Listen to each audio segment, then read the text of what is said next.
हरि ओम तत्सत। ओम वक्रतुंडं महाकाय सूर्यकोटि समप्रभा निर्विघ्नं कुरु मे देव सर्वकार्येषु सर्वदा। कलयुग में मोक्ष का मार्ग कठिन नहीं, यदि श्रवण करने की श्रद्धा हो। आज की कथा एक पापिनी स्त्री की, जो केवल शिव पुराण की कथा सुनकर मुक्त हो गई। यह है चंचुला की कथा।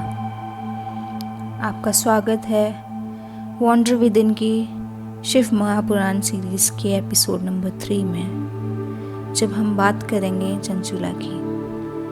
आइए श्रवण करते हैं शौनक जी और सूत जी के संवाद को और फिर चंचुला की कथा को। ऋषि शौनक पूछते हैं, हे सूत जी, कौन कौन से पापी शिव पुराण के श्रवण से शुद्ध हो जाते हैं? तो सूत जी उत्तर देते हैं, जो व्यभिचारी हैं, अधर्मी हैं, क्रोध, मोह और वासना में डूबे हैं, वे भी यदि श्रद्धा से कथा का श्रवण करें तो शुद्ध हो जाते हैं। अब सुनिए चंचुला की कथा। एक गांव था वाशकल। वहाँ एक ब्राह्मण बिंदुक अपनी सुंदर पत्नी चंचुला के साथ रहता था, परंतु बिंदुक वेश्याओं में रमा रहता धर्म से विमुख था। धीरे धीरे चंचुला भी उसके आचरण से प्रभावित होकर पथभ्रष्ट हो गई। पति की मृत्यु के बाद चंचुला अकेली रहने लगी। एक दिन वह अपने भाई बंधुओं के साथ गोकर्ण तीर्थ गई। वहाँ उसने एक मंदिर में एक ब्राह्मण से शिव पुराण की कथा सुनी। वो वाक्य जिसने चंचुला को भीतर तक हिला दिया।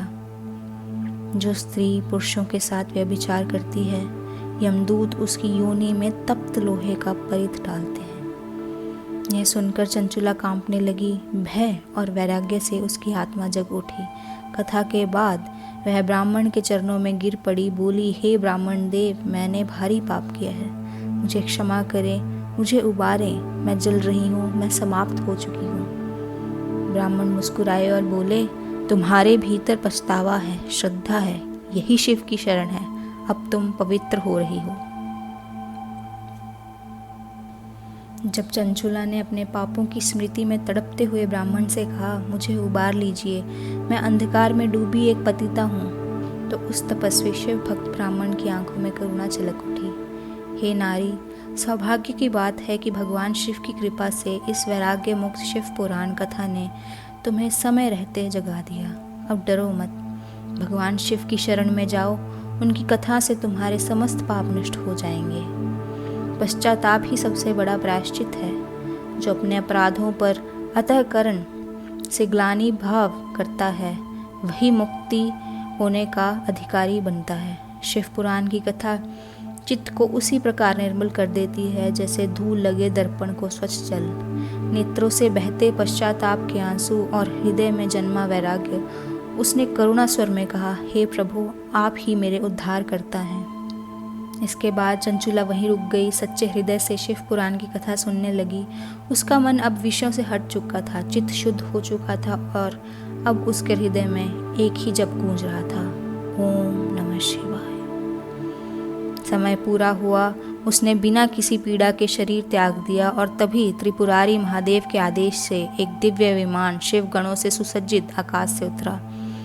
अब वह केवल चंचुला नहीं थी, वह दिव्यांगना थी। उसके अंगों में तेज था, उसके मस्तक पर अर्धचंद्र था और वह दिव्य अलंकारों से विभूषित थी। वह विमान पर आरूढ़ हुई और पहुंची शिवपुरी, जहाँ सनातन देवता महादेव अपने पार्षदों के संग विराजमान थे। वहाँ उसने त्रिनेत्रधारी महादेव को देखा। करोड़ों सूर्यों के समान प्रभा गौरी शंकर की असीम करुणा से वह निहाल हो गई। भगवती पार्वती ने उसे अपनी सखी बना लिया। अब चंचुला नित्य शिव सखी बनकर परमानंद में लीन हो चुकी थी। शिव की कथा सुनकर जिसने स्वयं को बदल डाला, जिसे मिला अंत में मोक्ष और दिव्यता का वरदान, वह थी चंचुला, एक पतिता से परम गति को प्राप्त साधिका। चंचुला को शिव कथा ने बदल दिया और यही है शिव महापुराण की सबसे बड़ी महिमा। केवल कथा का श्रवण आत्मा को मुक्ति की ओर ले जा सकता है। हर पाप, हर दुख कथा में गल जाता है। इसी के साथ बोलिए शिव महापुराण की जय। इसी के साथ हर सोमवार जुड़े रहिए वॉन्डर विदन के साथ। शिव की कथा, आत्मा की दशा। अगले एपिसोड में हम जानेंगे कि कैसे चंचुला ने अपने पति बिंदु को पाप रहित करवाया और उसका कल्याण करवाया।